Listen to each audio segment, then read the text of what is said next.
Many people want to change their life, but they're trying to change their circumstances without really understanding the mind. Left to its own devices, the mind is working against you instead of for you. And this can look and feel like overthinking, analysis paralysis, self-doubt, imposter syndrome, inner criticism and self-judgment, and just downright feeling stuck in patterns that aren't serving you. So the real work isn't about controlling your life on the outside. It's learning how to work with your mind.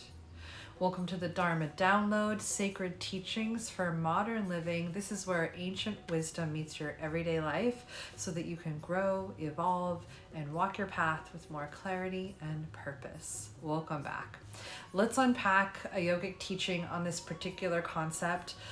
There's a verse in the Upanishads. This is a text that is focused on self-realization. And in fact, this concept actually, this particular philosophy can be found all over the different yogic texts, Bhagavad Gita especially, and different schools of yoga philosophy, right? Different of the Shad-darshans. So the Sanskrit is mana eva manuṣyāṇāṁ kāraṇaṁ bandha-mokṣayoḥ. And this means the mind alone is the cause of bondage or freedom. Kind of reminds me of that Bob Marley song, "None but ourselves can free our minds." This points directly to the inner source of both our suffering and what yoga calls your liberation that we experience internally. Not outside circumstances, but how the mind is relating to them and how it helps us feel free or trapped on the inside. So what this teaching is pointing to is that your experience of life is shaped by your relationship with your mind. Let's talk about some of the Sanskrit words. Manas, this is the mind, the thinking process part of your mind, the reacting, sort of processing information part of your mind. The mind is not inherently a problem. It becomes either a source of limitation or your pathway to freedom, a source of empowerment, or a source of disempowerment. So self-mastery is not about completely silencing the mind. We think that like meditation, liberation is like no thoughts existing, but that's not what yoga teaches. It's about training, understanding, and befriending it, as Krishna says in the Bhagavad Gita. Look, your mind can work for you or against you, and the same mind can create clarity or confusion.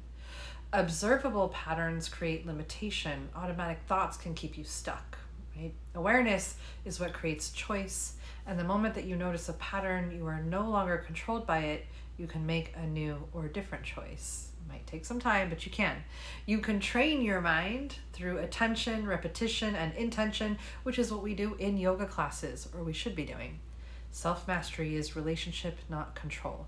The goal is not domination of the mind, but alignment with the mind. So you might ask yourself, where in my life does my mind feel like it's working against me? What patterns or thoughts tend to keep me stuck? And what would it look like to relate to my mind as an ally instead of an enemy or an obstacle? Here's a practice that you can try to help you move from reaction to relationship. Once a day, take a moment, just notice a moment of interactivity. Is it a thought? Is it a trigger? Is it a pattern? And just pause and name what you're experiencing. This is a thought. This is a pattern. And instead of reacting, get curious. Ask, what is it trying to show me? What about this makes me so upset, hurt, or frustrated? What is this pattern trying to show me? Where is it keeping me? Where is it holding me back? And as you're doing this practice, you can use this anchoring phrase, I am learning to work with my mind. Maybe you remind yourself just that alone throughout the week. I am learning to work with my mind. Your mind is not your enemy. It is a powerful tool that can be shaped, and you are not at the mercy of every thought. Freedom really begins with awareness, and the more that you understand your mind, the more you can trust yourself.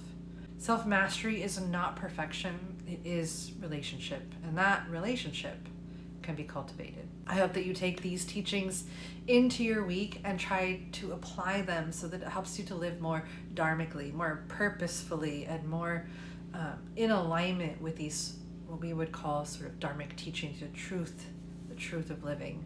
Hit the like button, leave a comment, make sure that you are subscribed. It helps in the algorithm to push my video out to others who also may be seekers, but also lets me know that you are watching these videos and it's not for nothing. And I'd love to hear your thoughts, so drop a comment down below as well. And if you'd like a deeper dive into this, I have a journaling prompt on a PDF download, but you have to be a part of my Empowered Living community. It's a free online platform where you can access all of the PDF downloads, these really in-depth journal prompts that go with each of these videos to help you really unpack what's behind these teachings. This is a great way to introduce this teaching to you, but what I want is for you to integrate this practice into your life. And a big part of it is self-reflecting based on the teachings that we're getting from these yogic texts. So the PDF download that has the journal prompts is there to help serve you in doing that. So make sure you join Empowered Living community. I'll drop the link down below in the description box for you. Become a member, and then you can find it in the Monday message section. Each PDF is with each of the videos. All right, my friends, I hope you have a wonderful week, and you do your best to begin to befriend your mind and let your mind become something that empowers you. Sending you so much love from my heart to yours. Nothing but peace and blessings for you, my friend. Namaste.